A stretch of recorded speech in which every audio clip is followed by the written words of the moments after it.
الحمد لله رب العالمين الرحمن الرحيم مالك يوم الدين إياك نعبد وإياك نستعين اهدنا الصراط المستقيم صراط الذين أنعمت عليهم غير المغضوب عليهم ولا الضالين لا حول ولا قوة إلا بالله العلي العظيم أعوذ بالله من الشيطان اللعين الرجيم بسم الله الرحمن الرحيم الحمد لله رب العالمين والصلاة والسلام على سيد الأنبياء والمرسلين خاتم النبيين أبي القاسم محمد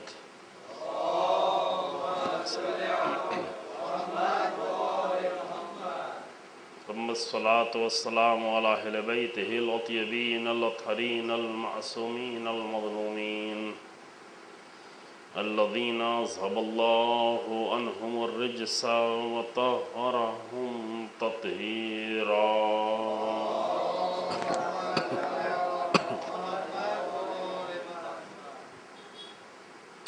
ولعنة الدائمة الباقية على أعدائهم أجمعين أما بعد فقد قال أمير المؤمنين عليه الصلاة والسلام ها هنا مصارع الشاق صلوات على محمد وآل محمد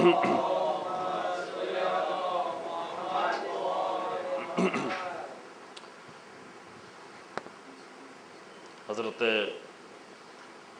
امیر المومنین علی ابن ابی طالب علیہ الصلوۃ والسلام اللہم صلی علی محمد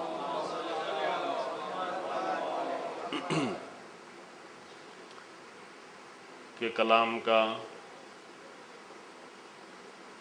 ایک حصہ آپ کی خدمت میں پیش کیا گیا۔ وہ کلام کی جو آپ نے خود سرزمین کربلا پر کربلا کے واقعے کے پیش ہونے کے تقریباً 23 سال پہلے کربلا والوں کے لیے بیان فرمایا تھا۔ کل آپ کے سامنے عرض کیا کہ جب اس سرزمین کربلا پر امیر المومنین کا گزر ہوا اور وہاں پر ٹھہرے تو امام نے پہلے 2 رکعت نماز ادا کی، اور نماز ادا کرنے کے بعد امام نے فرمایا ہا ہونا یہی ہے وہ سرزمین، یہی ہے وہ سرزمین۔ تو پوچھنے والے نے پوچھا کہ یہ کون سی سرزمین ہے؟ تو امام نے فرمایا ہاں ہونا مصارع الشاق، یہ عاشقوں کے گرنے کی سرزمین ہے، عاشقوں کے شہید ہونے کی سرزمین ہے، عاشقوں کا مقتل ہے۔ تو یہ عنوان جو آپ کے سامنے ان مجلسوں کا قرار پایا، کربلا معراج عشق، کہ کربلا عشق اپنے کربلا کی سرزمین پر عشق اپنی جس معراج پر نظر آ رہا ہے وہ کسی بھی سرزمین پر اس طرح سے نظر نہ آیا کہ جہاں اتنے سارے لوگ ایک ساتھ آ کر اس راہ عشق کو طے کر رہے ہوں، اور اس طریقے سے طے کر رہے ہوں کہ جس کو 23 سال پہلے امام علی علیہ السلام نے اسی عنوان سے اور اسی لقب سے ان کو یاد کیا۔ عاشقوں کی داستانیں ہیں تاریخ اسلام میں اور تاریخ انبیاء میں، جس میں بعض کی طرف اشارہ کیا جائے تھوڑی حد تک، لیکن پوری تاریخ انسانی میں کہیں پر ایک ساتھ اور اس انداز سے عشق کرنے والے نہیں نظر آئے جس طرح کربلا میں نظر آئے۔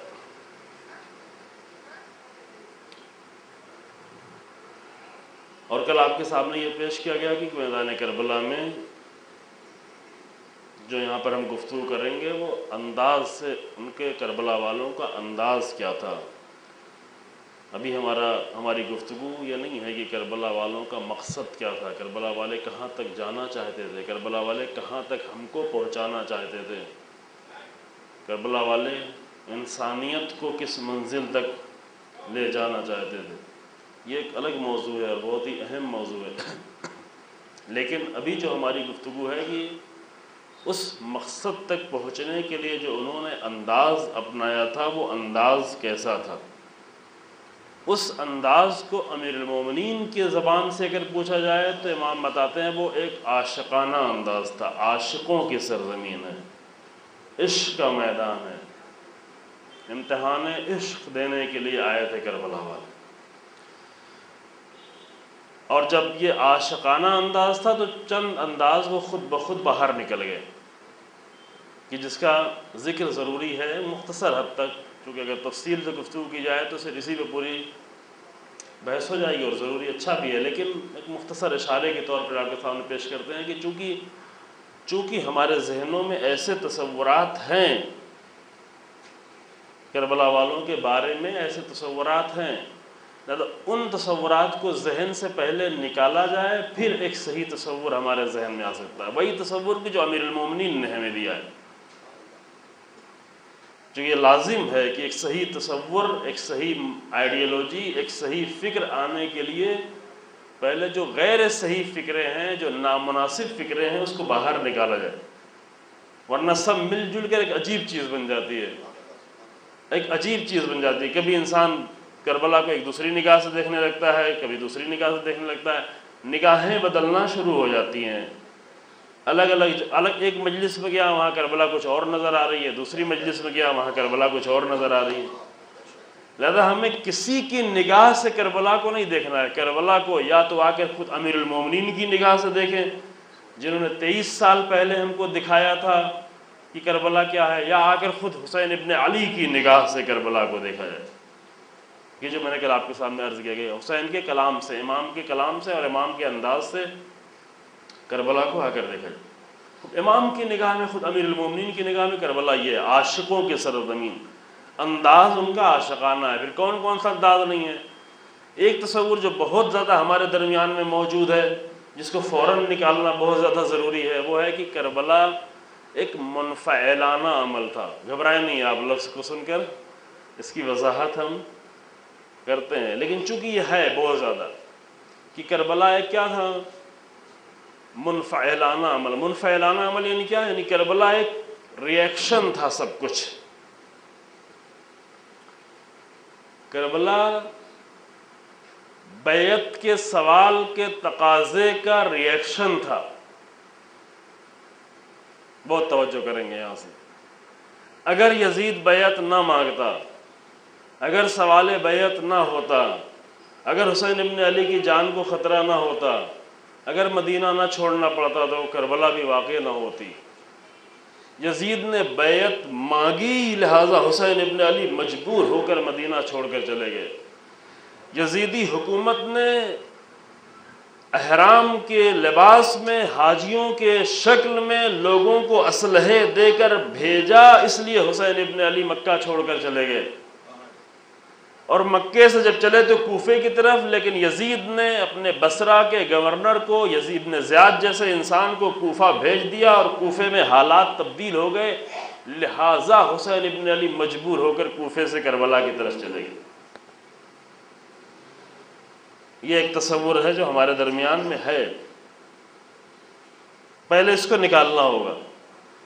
وہ صحیح تصور لانے کے لیے پہلے ہر غیر صحیح تصور کو ذہن سے نکالنا ہوگا۔ اس عمل کو کہتے ہیں ایک منفعلانہ عمل، یعنی خود نہیں کر رہے ہیں بلکہ کسی عمل کا نتیجہ ہے، ری ایکشن ہے۔ در حقیقت اپنی طرف سے ایکشن نہیں ہے، اپنی طرف سے فعالیت نہیں ہے، اپنی طرف سے یہ کردار نہیں ادا کیا رہا، بلکہ مجبور کیا جا رہا ہے کسی نتیجے میں۔ یہاں پر دو چیزیں ایک ساتھ حل ہو رہی ہیں اس مسئلے کے ساتھ۔ یہ جو گفتگو آپ کے سامنے کر رہے ہیں، یہاں پہ دو چیزیں ایک ساتھ طے ہوئی، یعنی کربلا مجبوری کے نتیجے میں نہیں ہے ایک، دوسرے کربلا انفعال نہیں ہے، منفعلانہ عمل نہیں ہے، یعنی ری ایکشن نہیں ہے، چونکہ یہ دونوں غلط ہے کربلا کے بارے میں۔ اگر یہ تصور ہمارے ذہنوں میں تو یہ غلط تصور عزیزوں، یہ ذاکری کی باتیں بھی نہیں، اس پہ آپ توجہ کرنی پڑے گی، اس پہ آپ کو غور کرنا پڑے گا، چونکہ عام طور سے مجلسوں کے مزاج یہ ہے کہ جلدی جلدی نقطے پہ نقطے آئے اور انسان تاکہ بیدار رہے۔ ہماری مجلسوں میں ایسے بھی خطرہ اس بات کا رہتا ہے کہ کہیں نیند نہ آ جائے انشاءاللہ۔ اللہم صلی علی محمد۔ البتہ انشاءاللہ ابھی نہ آ رہی ہے نہ آئے گی، وقت بھی کم لیں گے انشاءاللہ، چونکہ جتنا وقت بڑھتا جائے گا اتنا ادھر سے کم ہوتا ہے۔ شروع کرنا تو میرے اختیار میں نہیں ہے، لیکن مجلس کا ختم کرنا یہ میرے اختیار میں ہے، لہذا اس اختیار سے ہم فائدہ اٹھانے کی کوشش کریں گے اور وقت پر انشاءاللہ تعالی ختم کرنے کی بھی کوشش کریں گے۔ بس پہلی چیز جو باہر نکالنی ہے کربلا کے بارے میں وہ کیا ہے؟ ایک یہ کہ کربلا مجبوری کا عمل نہیں ہے بلکہ اختیاری عمل ہے۔ پورے مکمل اختیار کے ساتھ حسین ابن علی نکلے، مجبور ہو کر نہیں نکلے۔ کوئی بھی عمل کربلا کا حسین ابن علی نے مجبور ہو کر انجام نہیں دیا۔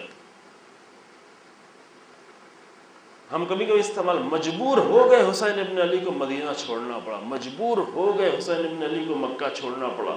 ہاں ظاہر میں یہی سب کچھ دکھ رہا ہے، ظاہراً یہ سارے حالات دکھ رہے ہیں کہ ہاں حسین مجبور ہو کر مدینہ چھوڑ رہے ہیں، مجبور ہو کر مکہ چھوڑ رہے ہیں، مجبور ہو کر کوفہ نہیں جا پا رہے ہیں، مجبور ہو کر ہر کے لشکر کے ساتھ ساتھ کربلا آ رہے ہیں، مجبور ہو کر خیمے ہٹا رہے ہیں، مجبور ہو کر جنگ کر رہے ہیں اور مجبور ہو کر شہید ہو رہے ہیں۔ یہ کیا ہوا؟ یہ ہوا مجبوری کا عمل۔ اور کبھی بھی مجبوری کا عمل اتنی عظمت تک نہیں پہنچ سکتا جہاں تک کربلا پہنچی ہے۔ مجبور لوگ، ایک انسان اپنے شوق سے اپنے اختیار سے میدان میں جائے اور ایک انسان مجبور ہو کے جائے، دونوں کا عمل ایک جیسا ہو سکتا ہے؟ نہیں ہو سکتا۔ ایک انسان اپنے شوق اور اپنے اختیار سے فرش اعضاء پر آ کر بیٹھ جائے مجلس میں، اور ایک انسان کو مجبور کیا جائے کہ اب ہم نے مجلس رکھی ہے تو آنا ہی پڑے گا۔ بعض لوگ اس لیے آتے ہیں کہ اب تو مجبوراً آنا ہی پڑے گا، مجلس ہے تو کیا کریں۔ دونوں عمل ایک جیسا نہیں ہو سکتا۔ اگر انسان اپنے شوق سے اپنے عشق سے اپنے اختیار سے فرش اعضاء پر آیا ہے تو اس عمل کا معیار کچھ اور ہے، اور ایک انسان مجبور ہو کر اگر آیا تو اس عمل کا معیار کچھ اور ہے۔ حسین ابن علی کے سارے عمل کو اگر مجبوری کا عمل دیکھیں تو عمل کا معیار گھٹتا چلا جائے گا۔ کربلا گھٹنے والی چیز نہیں ہے، کربلا عظیم ہے۔ لہذا امام حسین علیہ السلام نے نہ صرف یہ کہ خود مجبور ہو کے آئے بلکہ اپنے تمام ساتھیوں کو بار بار یہ اعلان کرتے رہے کوئی مجبور ہو کر میرے ساتھ نہیں چلے، جس کو جانا ہے چلا جائے، جہاں سے جانا ہے چلا جائے، مکے سے چھوڑ کے جانا ہے چلا جائے، راستے میں چھوڑ کے جانا ہے چلا جائے، راستے کی 24-25 منزلوں پہ حسین ابن علی ٹھہرے، جہاں سے چھوڑ کے جانا چلا جائے، کربلا آ گئے، کربلا سے چھوڑ کے جانا چلا جائے۔ ایک ایک تاریخ گزرتی رہی، جس تاریخ میں جس کو چھوڑ کے جانا چاہے، یہاں تک کہ شب عاشور میں کوئی جانا چاہتا ہے چلا جائے۔ چراغ گل کر کے امام نے کہا کہ جس کو جانا ہے چلا جائے، مجبور نہیں ہے کوئی۔ کربلا مجبوری کا عمل نہیں ہے، چلا جائے۔ رات کی تاریکی میں حسین ابن علی نکلے، مقتل کی طرف آگے بڑھنے لگے، پیچھے سے نافع بن ہلال وہ بھی نکلے کہ امام تنہا جا رہے ہیں، دشمنوں کے درمیان میں جا رہے ہیں، مقتل کی طرف جا رہے ہیں، ہم بھی امام کے پیچھے پیچھے چلتے ہیں۔ وہ پیچھے پیچھے آنے لگے۔ تھوڑی دیر بعد امام نے محسوس کیا کوئی آ رہا ہے، کہا نافع تم کہاں آ رہے ہیں؟ کہ مولا میرا دل نہیں مانا کہ آپ نرغِ عادہ میں تنہا جائیں، اس لیے ہم آپ کے ساتھ ساتھ پیچھے چلتے آئے ہیں، معاف کیجیے گا۔ کہ ہلال ان دو ٹیلوں کے درمیان سے اس رات کی تاریکی میں تم جا سکتے ہو، ابھی بھی موقع ہے، ابھی بھی موقع ہے۔ امام نے اشارہ کیا کہ یہ دو ٹیلے جو ہیں، ابھی سب پورا لشکر سو رہا ہے، یزید کا بھی لشکر سو رہا ہے، ہمارے ساتھی ادھر عبادتوں میں مشغول ہیں، یہاں میرے اور تمہارے سوا کوئی نہیں ہے۔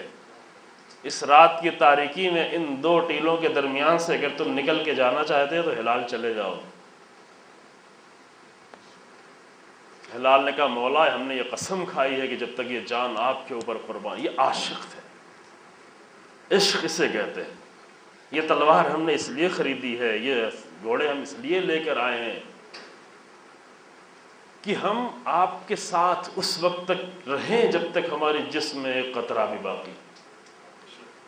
تو یہ مجبوری کا من۔ راستے میں ایک اور بھی ملا تھا، عبید اللہ ابن یزید جحفی، امام کا چاہنے والا تھا، امام کو جاننے والا تھا، امام کو کسی حد تک پہچاننے والا بھی تھا۔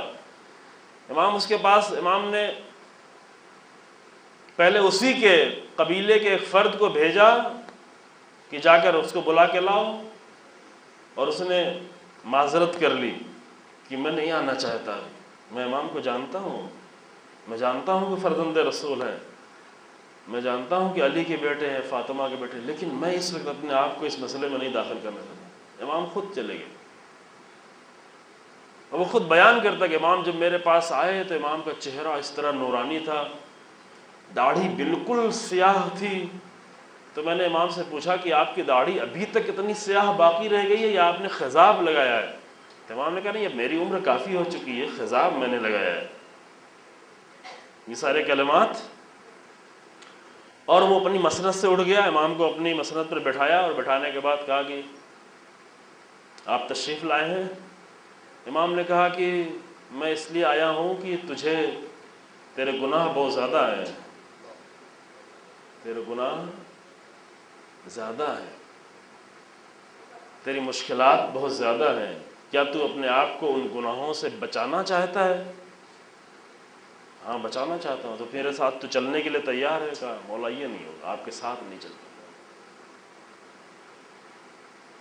بچانے کے لیے امام آئے ہیں، بچانے کے لیے۔ یہ عزاداری بھی اسی لیے ہے کہ بچائے انسان کو، نجات دینے کے لیے ہے، پاکیزہ کرنے کے لیے ہے، طہارت کرنے کے لیے، انسان کی روح کی تطہیر کے لیے ہے، انسان کے وجود کی تطہیر کے لیے۔ کہا کہ امام ہماری کچھ ذمہ داریاں ہیں، لوگ ہیں، قبیلہ ہے، ہم قبیلے کے بزرگ ہیں، بچے ہیں، راستے میں ہیں، سفر میں ہیں، گھر والوں سے بات نہیں کی ہے، بہت ساری باتیں اس نے، یہ ساری باتیں ہر بات نہیں لکھی ہے، لیکن یہ انداز، یہ سارے بہانے اس نے پیش کیے۔ لیکن ہم جانتے ہیں کہ آپ حق پر ہیں، لہٰذا ہم آپ کی مدد کرنا چاہتے ہیں۔ کیا مدد کرنا چاہتا ہے؟ یہ میری تلوار بہت اچھی ہے، یہ تلوار ہم آپ کو دینا چاہتے ہیں۔ یہ میرا گھوڑا، اگرچہ میں سفر میں ہوں لیکن یہ میرا گھوڑا بہت ہی تیز رفتار گھوڑا ہے، ابھی تک کسی نے میرا پیچھا کیا ہو اور مجھے پا لیا ہو ایسا نہیں ہوا۔ اتنی تیز رفتار گھوڑا ہے کہ عرب میں لوگ پیچھا کرتے تھے، ڈاکوؤں کا خطرہ ہوتا تھا، جانوں کا خطرہ ہوتا تھا، ابھی تک کوئی بھی ایسا نہیں آیا جس نے میرا پیچھا کیا اور میرے گھوڑے کو پا لیا ہو، اور میں نے کسی کا پیچھا نہیں کیا مگر یہ کہ میں اس تک پہنچ گیا۔ لہٰذا یہ تیز رفتار گھوڑا ہے اور یہ میری تلوار ہے، یہ میں آپ کی خدمت میں دیتا ہوں، لیکن میں خود معذرت چاہتا ہوں، میں نہیں آ سکتا، میرے لیے آنا ممکن نہیں ہے۔ امام نے جواب میں کیا فرمایا؟ امام نے جواب میں فرمایا کہ قرآن کی آیت پڑھی، ما کنت متخذ المضلین عضدا، ہم گمراہوں کو اپنا قوت بازو نہیں بنا سکتے۔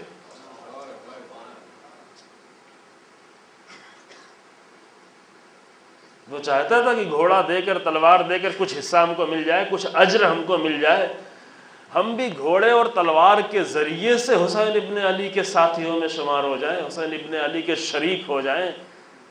لیکن امام نے کیا جواب میں فرمایا؟ ما کنت متخذ المضلین عضدا، گمراہوں کو ہم اپنا قوت بازو نہیں بناتے۔ بہت ہی قیمتی جملہ عزیزوں، میں اس کی وضاحت ابھی نہیں کرتا، لیکن اس کو ہمارے جوان، ہمارے دوست، ہمارے احباب، ہمارے عزیز اس کو یاد رکھیں کہ امام نے یہ پہلے ہی دن کربلا کا واقعہ پیش ہونے سے پہلے ہی یہ اعلان کر دیا تھا کہ حسین اور حسینیت کا قوت بازو گمراہ لوگ نہیں بن سکتے۔ گمراہوں کو نہیں، یہاں پر ہاں گمراہوں کو موقع ہے لیکن راستے پر آ کر۔ امام نے کسی کو منع نہیں کیا، امام نے ہر ایک کے لیے دروازہ کھولا، ہر ایک کو آنے کا موقع دیا۔ عاشور کے دن، عصر عاشور تک عمر سعد کے لشکر کو بھی آنے کا موقع دیا، لیکن گمراہ بن کر کوئی نہیں آ سکتا یہاں پر۔ ہدایت پا لے تو حسین ابن علی کے مقتل میں آ جائے، یہ شرط ہے۔ یہ قانون ہے، یہ حسینیت کے قانون میں سے ایک قانون ہے کہ ہم نے بہت کم قانون لیا ہے کربلا سے، قانون زندگی کا ہم نے ابھی تک بہت کم لیا ہے۔ یہ ایک ایک جملے بہت بڑے بڑے قانون ہیں، یہ قانون اپنے ذہن میں محفوظ رکھیں، ہم آگے بڑھتے ہیں۔ امام نے یہ فرمایا اور فرمانے کے بعد کہا کہ اب تو اگر نہیں آتا میرے ساتھ تو اتنی دور چلا جا مجھ سے، کہ نزدیک پہنچ چکے تھے، کربلا کے نزدیک کا یہ ماجرا تھا۔ کہا تو اتنی دور ہم سے چلا جا کہ جب میری آواز استغاثہ بلند ہو تو تیرے کانوں تک نہ پہنچے، ورنہ اگر میری آواز استغاثہ بلند ہوئی اور کوئی میری مدد کو نہ آیا تو اس کو عودھے منہ جہنم میں ڈالا جائے۔ تو دو منظر ایک ساتھ سامنے آ گئے۔ ادھر امام نے نافع سے کہا کہ چلا جا، یہ شب عاشور کی تاریکی میں نکل کے یہاں سے چلا جا۔ کہا مولا میں نے یہ تلوار خریدی اس لیے کہ آپ کی مدد کرنے کے لیے آؤں۔ ادھر عبید اللہ ابن یزید جوفی سے کہا کہ تو آ جا میرے ساتھ۔ اس نے کہا مولا میں آپ کو تلوار دیتا ہوں لیکن میں نہیں آ سکتا۔ دونوں کا فرق واضح ہوا۔ وہ تلوار اور گھوڑے دے کر کچھ خریدنا چاہتا تھا، تاجر بن کے آنا چاہتا تھا، لیکن نافع ابن ہلال عاشق بن کر حسین ابن علی کے ساتھ آئے تھے، عشق کے سرزمین پہ آئے تھے، عاشقوں کے ساتھ آئے تھے۔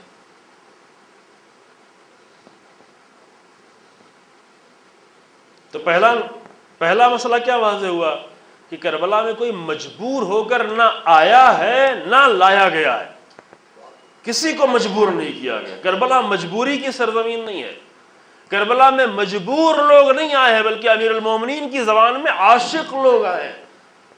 عاشق تو مجبور نہیں ہوا کرتے، عاشقوں کا کام مجبور ہونا نہیں ہے۔ یہ واقعہ پتہ نہیں میں نے آپ کے سامنے سنایا ہے، لیکن کہیں سنایا ہے کہ جب طارق ابن زیاد کے لشکر نے اسپین پر حملہ کیا تو کیا کیا اس نے؟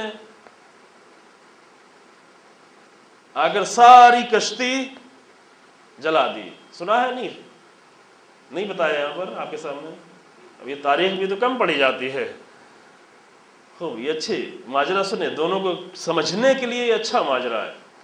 طارق ابن زیاد نے افریقہ سے جب یہ نکلا اور دریا کو، سمندر کو کراس کرتا ہوا کشتیوں کے ذریعے سے، چھوٹا سا لشکر، بہت چھوٹا سا لشکر لے کے گیا اور اسپین کی سرحد پہ اترا۔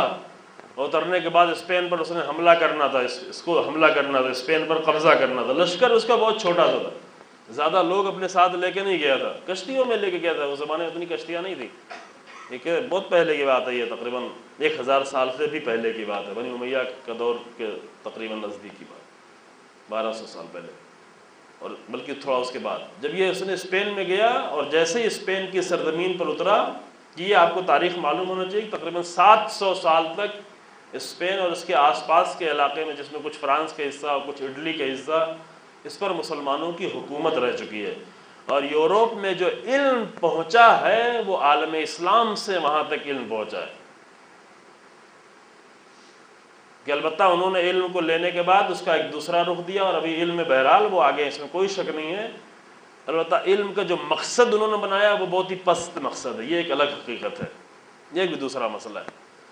لیکن علم جو پہنچا ہے ایک زمانے میں، ابو علی سینا کی کتابیں مسلسل، ابو علی سینا کی کتابیں فرینچ میں اور انگلش میں ترجمہ ہو کے چاپ ہوتی رہیں، جس کے بعد انہوں نے علم کو سیکھا جانا۔ ابن رشد کی کتابیں، ابن عربی کی کتابیں، ابن سینا کی کتابیں، اسلامی دنیا کی کتابیں، بہرحال علم جو پہنچا ہے یورپ میں وہ اسلامی دنیا سے پہنچا ہے۔ اسپین اس کا دروازہ تھا، اسپین کے ذریعے سے پہنچا ہے۔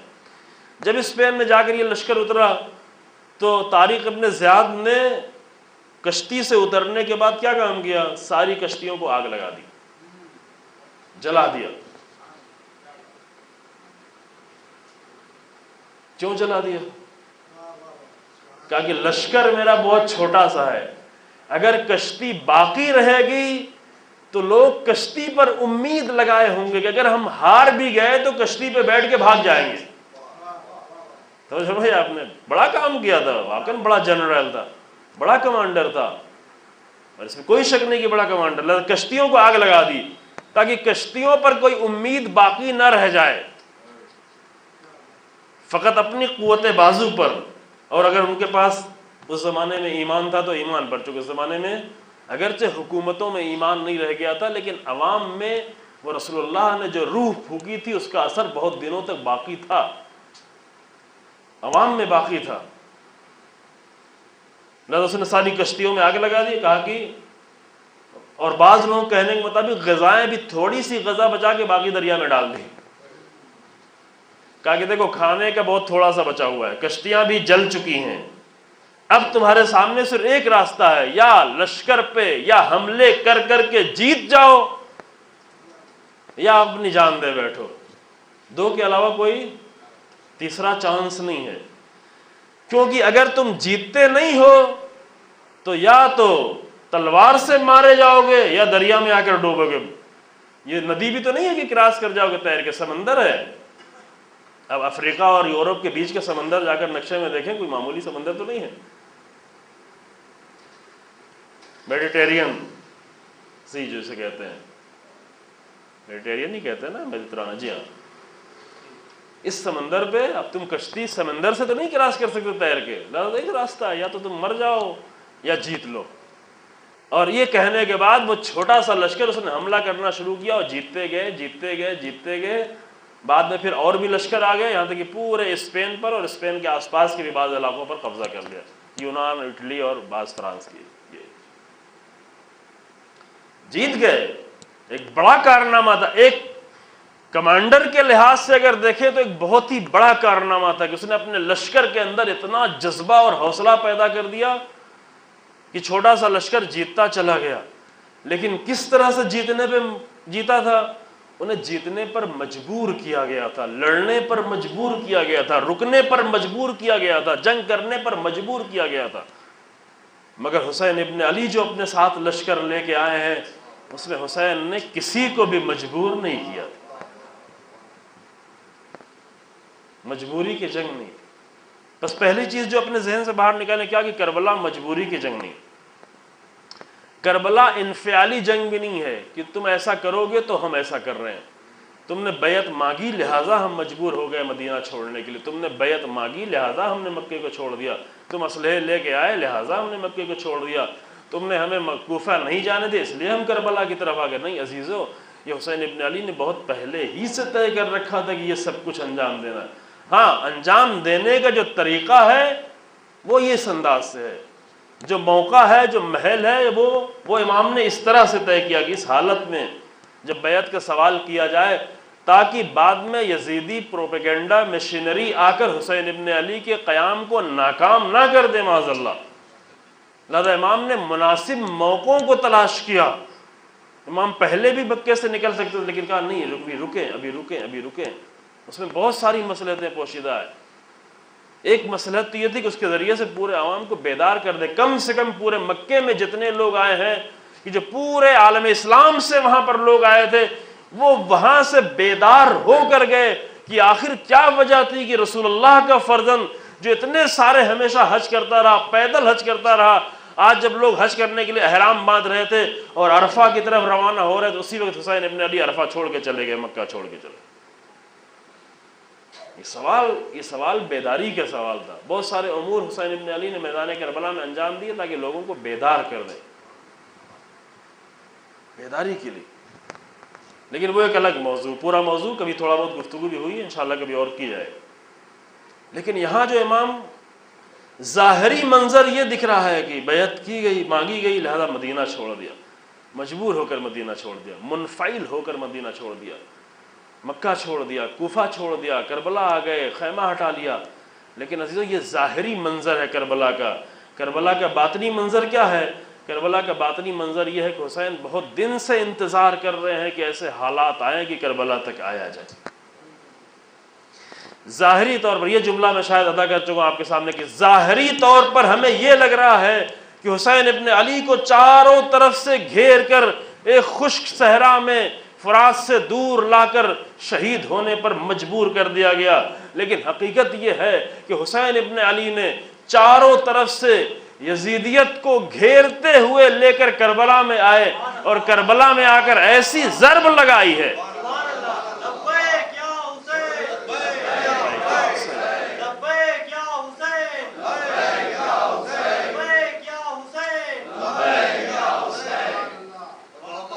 حسین ابن علی، اللہم صلی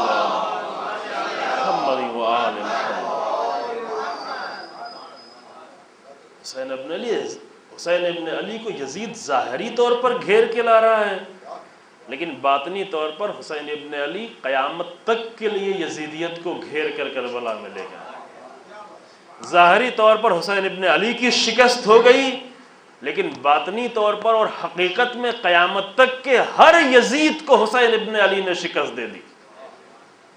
صرف 61 ہجری کے یزید کو شکست نہیں دی ہے، بلکہ قیامت تک میں جب بھی کوئی یزید سر اٹھائے گا تو اس کو صرف ایک خوف ہوگا، اور وہ حسینیت کا خوف ہوگا۔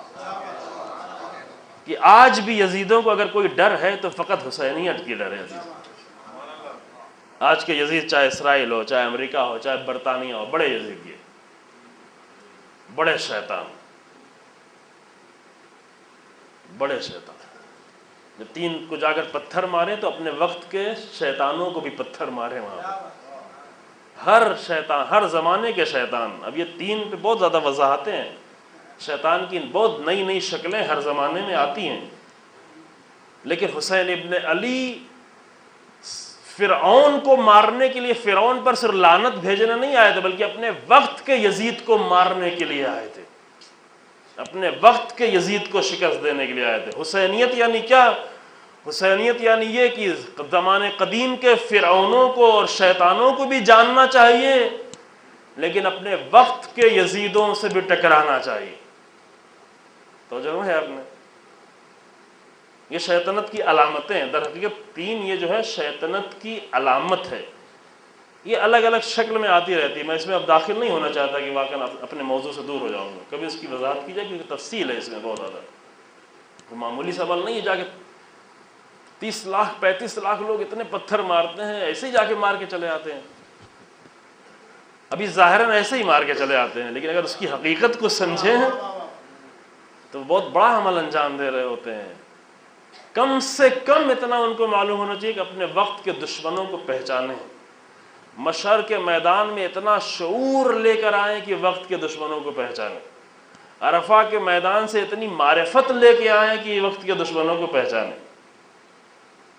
تو جو ہے عرفہ میدان معرفت ہے، مشعر میدان شعور ہے، مینا دشمن پر حملے کرنے کا میدان ہے۔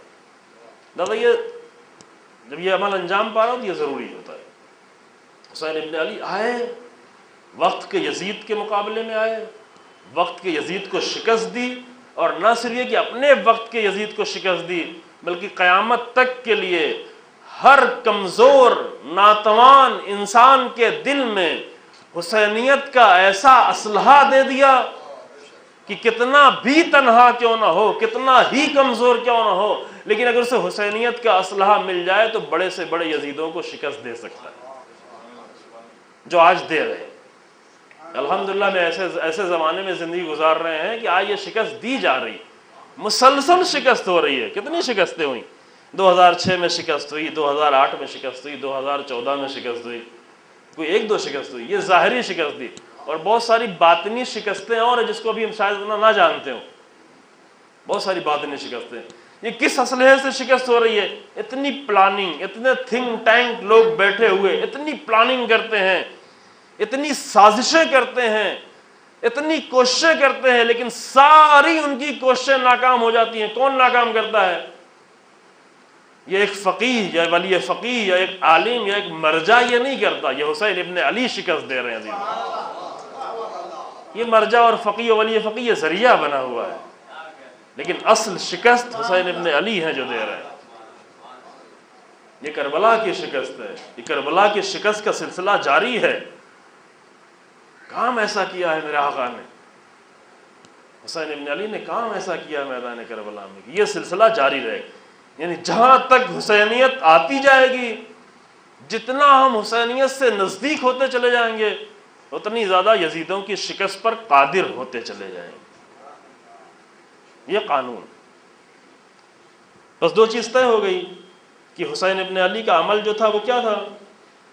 نہ مجبوری کا عمل تھا جو ظاہری طور پر لوگوں کو یہ لگ رہا ہے، نہ ری ایکشن تھا،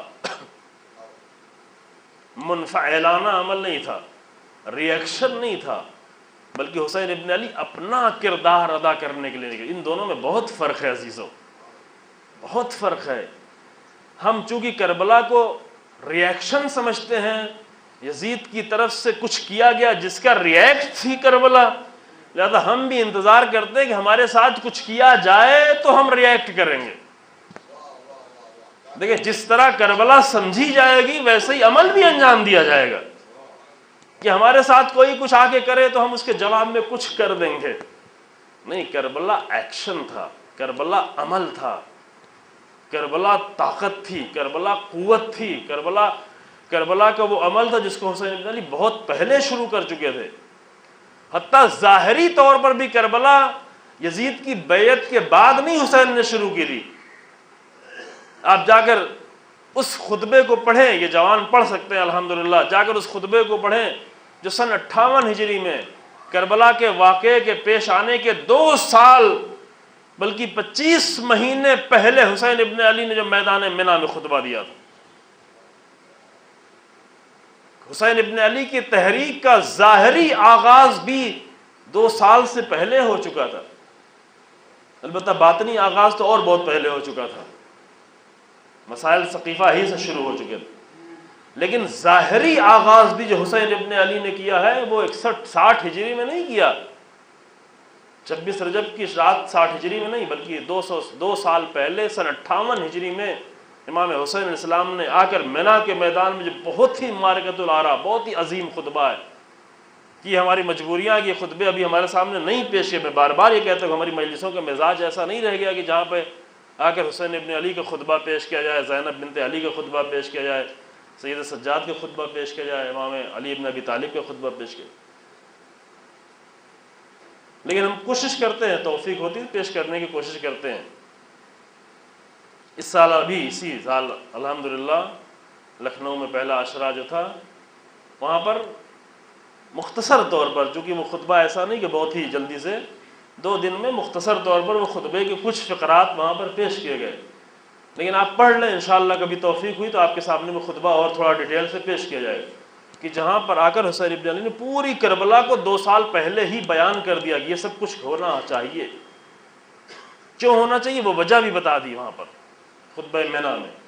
لازم تھا، حسین ابن علی نے اپنے اوپر لازم جانا تھا، مجبور نہیں تھے، منفعل نہیں تھے۔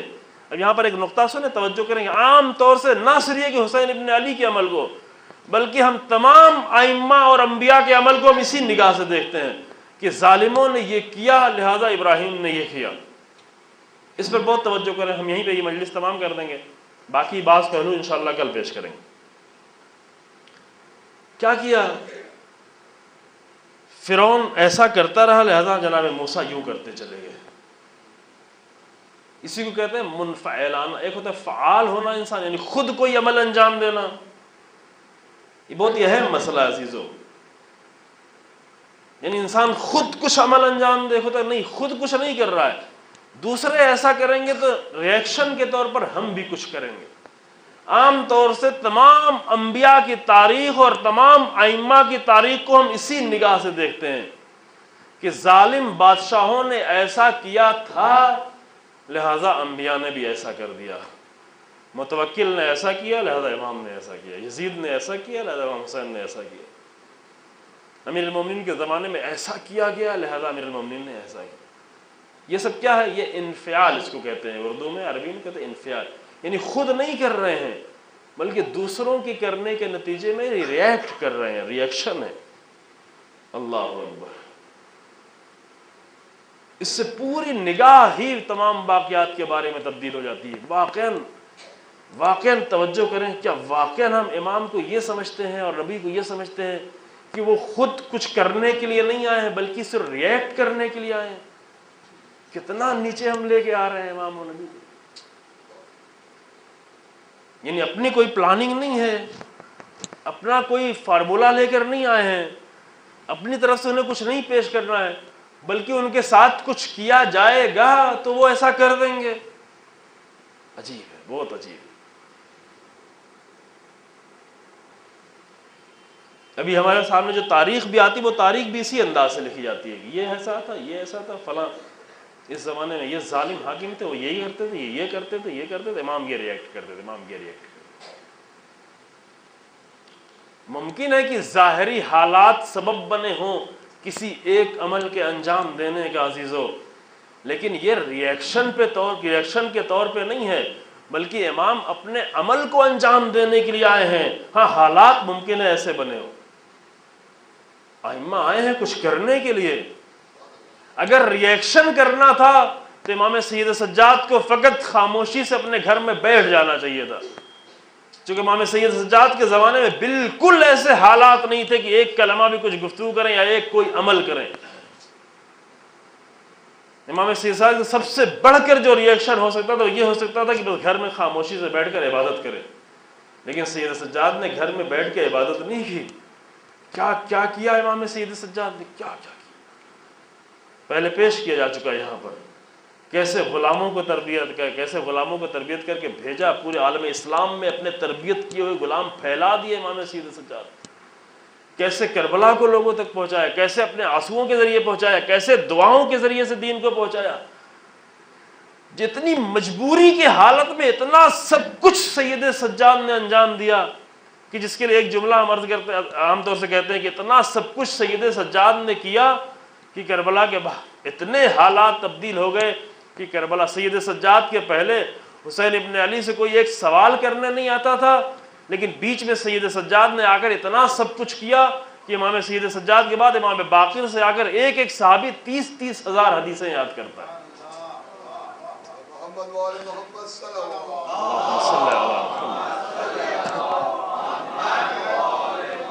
اس کی تفصیل ہم آپ کے سامنے پیش کر چکے ہیں، پوری تفصیل آپ کے ذہنوں میں ہوگی۔ یہ کس کا کام تھا؟ کس نے یہ عمل انجام دیا تھا کہ امام جعفر صادق علیہ السلام کے درس میں اللہم صلی علی محمد وآل محمد 4000 شاگرد آتے تھے؟ امام صادق علیہ السلام نے 4000 شاگرد بلائے تھے؟ نہیں، 4000 شاگردوں کا درس دینا یہ امام صادق علیہ السلام کا کام تھا، لیکن 4000 شاگرد بھیجنا یہ امام سید سجاد کا عمل تھا۔ امام سید سجاد نے اپنے ان حالات میں ایسا کچھ کیا تھا، اب نہیں، پہلے چونکہ بیان کر چکا ہوں، فرصت نہیں ہے، فرصت بھی نہیں رہ گئی، ایسا کچھ کیا تھا امام سید سجاد نے کہ اتنے سارے لوگ آئے تھے۔ لہذا وہ صرف ریئیکشن کرنے کے لیے نہیں آئے تھے اپنا عمل انجام دینے، البتہ حالات کے اعتبار سے عمل انجام دے رہے کہ کن حالات میں کون سا عمل زیادہ مؤثر ہوتا ہے اور کن حالات میں کس عمل کے ذریعے سے زیادہ لوگوں تک ہدایت پہنچائی جا سکتی ہے، لیکن مجبوری کے لیے نہیں آئے تھے، منفعل ہو کر نہیں آئے تھے۔ حتیٰ جناب زینب سلام اللہ علیہا بھی، اللہم صلی علی محمد، میدان کربلا سے کوفے کی طرف آ رہی ہیں تو مجبور ہو کے نہیں آ رہی، اختیار سے آ رہی۔ ظاہری طور پر ہم کو یہ لگ رہا ہے کہ تمام مردوں کو شہید کر دیا گیا ہے، بنی ہاشم کو شہید کر دیا گیا ہے، اصحاب حسینی کو شہید کر دیا گیا ہے، بیویاں نرغ عادہ میں گھر گئی ہیں، انہیں اسیر بنا لیا گیا ہے، انہیں برکجاوا اونٹوں پر بٹھا دیا گیا ہے، انہیں مجبور کر کے کوفہ و شام کی طرف لے جایا جائے۔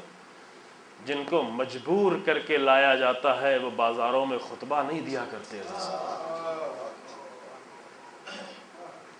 جو منفعل ہو کر آتے ہیں، جو دوسروں سے منفعل ہو کر مجبور ہو کر آتے ہیں، وہ حاکموں کے سامنے کھڑے ہو کر زنجیروں اور بیڑیاں پہن کر خطبہ نہیں دیا کرتے،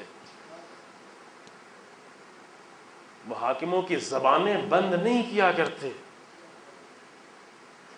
نہیں، مجبور ہو کر نہیں آئے تھے۔ کون لوگ آئے تھے؟ یہاں بھی عاشق لوگ آئے تھے، عشق کا میدان سر کرنے کے لیے آئے تھے، عشق کی سرزمین کو طے کرنے کے لیے آئے تھے، اللہ کے دین کے عاشق، اللہ کے اصولوں کے عاشق، قرآن کے عاشق، اپنے وقت کے امام کے عاشق، ذمہ داریاں ادا کرنے کے عاشق، خود پروردگار کے عاشق۔ کتنا عشق لے کے آئے تھے وہ۔ کوفے کی منزل کو کوئی طے ہی نہیں کر سکتا تھا اگر عشق نہ ہوتا۔ مجبوریوں میں ایسی منزلیں طے نہیں ہوتی عزیزوں، مجبوریوں میں ایک حد تک انسان سختیاں اٹھا لیتا ہے، لیکن اس کے آگے جب بات بڑھتی ہے تو ہارٹ فیل ہو جاتا ہے، دل پھٹ جاتا ہے، دماغ کی رگیں پھٹ جاتی ہیں. کتنا انسان مجبور ہوگا، مجبوری میں انسان کتنا برداشت کرے گا. برداشت کرنے کی ایک حد ہوتی ہے کہ مجبوری میں برداشت کر رہا ہو، لیکن جو شوق میں آگے بڑھ رہا ہو اس کا دل کبھی گھبراتا بھی نہیں ہے. جو عشق کے میدان کو طے کر رہا ہو وہ گھبراتا بھی نہیں ہے. دل پھٹنا تو دور کی بات ہے، دماغ کی رگیں پھٹنا تو دور کی بات ہے. کسی خاتون کو لے آ کر اس طرح کوفے میں کھڑا کر دیا جائے، اللہ اکبر. 12 محرم ہے آج. 12 محرم یعنی کیا؟ اللہ اکبر. 12 محرم یعنی کیا؟ یعنی علی و فاطمہ کی بیٹیاں پہلی بار بازار میں آ گئیں. 12 محرم کو آئیں.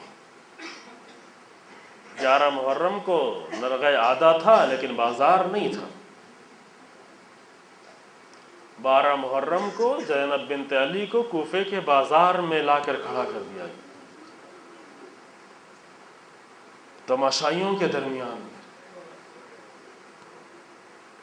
تماشا دیکھنے والوں کے درمیان میں. کون سے کوفے میں؟ اس کوفے میں کہ جب آج سے 24 سال پہلے ان بیویوں کو لایا جا رہا تھا،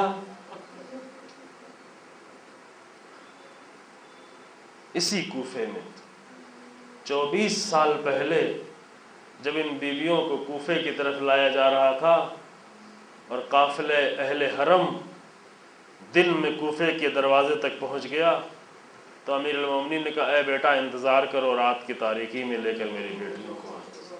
اگرچہ کجاوے تھے، اگرچہ محملیں تھیں، اگرچہ محملوں کے اندر چادریں تھیں، اگرچہ پردہ تھا، اگرچہ سب کچھ تھا،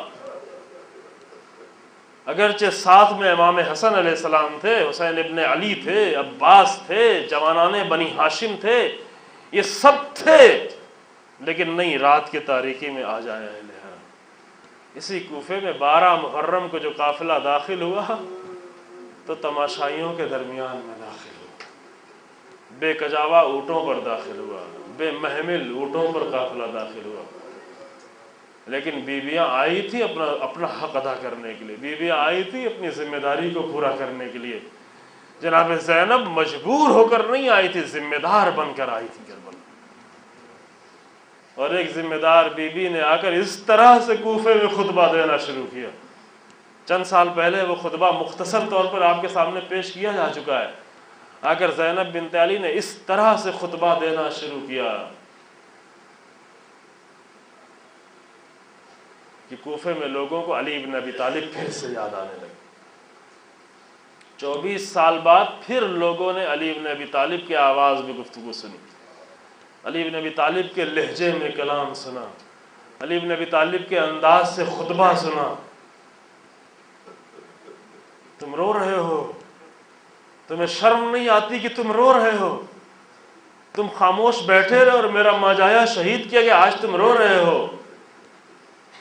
اے غلاظت پہ اگے ہوئے پودے، تمہاری مثال اس بڑھیا جیسی ہے جو سوت کاٹ کے خود ادھیڑ دیتی ہو. تمہاری مثال اس چاندی کے جیسی ہے جو تابوت پہ جڑا گیا ہو. تم تابوت پہ جڑی ہوئی چاندی کے مانند ہو. تم غلاظت پہ اگے ہوئے ہرے پودے کے مانند ہو. ہرے ہرے دکھ رہے ہو لیکن غلاظت پہ اگے ہوئے ہو. ایک گھبرائی ہوئی بیوی ایسے گفتگو کر ہی نہیں سکتی، یہ کلام کر ہی نہیں سکتی.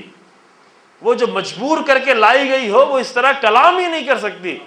جناب زینب کے ایک ایک جملے کو پڑھیں تو پتہ چلے گا کہ بیوی کیا کرنے کے لیے کوفہ آئی ہیں اور کیا کر کے گئی ہیں بیوی. ہاں یہ سب کچھ کیا بیوی، لیکن عزیزو، لیکن بس درد اتنا تھا، بس غم اتنا تھا کہ ایک مرتبہ زینب کے سامنے حسین ابن علی کے سر کو لا کر رکھ دیا. اللہ اکبر. یہ آپ کو پتہ ہے کہ عاشور کے دن جیسے ہی امام کی شہادت ہوئی، شہادت کے فوراً بعد سارے سروں کو بعد میں جدا کیا گیا. حسین ابن علی کے سر کو فوراً جدا کر کے کوفے کی طرف اسی وقت روانہ کر دیا گیا. نہیں معلوم، یہ آپ کو معلوم ہوگا. اسی وقت حسین ابن علی کے سر کو جدا کر کے بہن کے سامنے بہن نے کتنا دیکھا، کس طرح دیکھا؟ وہ اتنا ملتا ہے کہ حسین ابن علی نے اپنے جسم کی ساری طاقت کو سمیٹ کر خیمے کی طرف اور ٹیلے کی بلندی کی طرف رک کر کے کہا، اے میری بہن خیمے میں واپس چلے جاؤ، اے میری بہن خیمے میں چلی جاؤ، ابھی تمہارا بھیا زندہ ہے۔ زینب خیمے میں واپس آ گئی۔ اب اس کے بعد نہیں معلوم کہ زینب نے کیا منظر دیکھا تھا کربلا میں، نہیں معلوم کٹنے کے بعد بھائی کا سر دیکھا تھا یا نہیں دیکھا تھا۔ لگتا ایسا ہے کہ میدان کربلا میں زینب نے بھائی کا سر نہیں دیکھا تھا، بھائی کی لاش دیکھی تھی، بن سر کے جسم دیکھا تھا بھائی کا، سینکڑوں زخم کے ساتھ بھائی کا میت دیکھی تھی، جنازہ دیکھا تھا، لیکن بھائی کا سر نہیں دیکھا تھا، چونکہ سر کو فوراً کوفے کی طرف روانہ کر دیا گیا تھا۔ اور بی بی نے شاید یہ سوچا بھی نہیں تھا کہ کبھی ایسا وقت آئے گا کہ میرے سامنے میرے بھیا کا سر لا کر رکھ دیا جائے گا۔ لیکن جب کوفے کے بازار میں بیویاں داخل ہوئی تو بی بی نے کیا دیکھا؟ لو کے نیزے کی بلندی پر حسین ابن علی کا سر آیا، پورے سر پر خون لدا ہوا ہے، بالوں پر گرد اڑی ہوئی ہے۔ ایسے عالم میں جب زینب نے اپنے بھائی کا سر دیکھا، ایک فریاد بلند کی، اے میرے بھیا! زینب تو یہ منظر دیکھ لے گی، لیکن سکینہ کیسے دیکھے گی؟ فاطمہ کیسے دیکھے گی؟ رقیہ کیسے یہ منظر دیکھے گی؟ اے بھیا آؤ اپنی ان بیٹیوں کو سنبھالو، کیونکہ زینب کے ہاتھ بدے ہیں، زینب انہیں تسلی بھی نہیں دے سکتی۔ انا للہ و انا لا حول ولا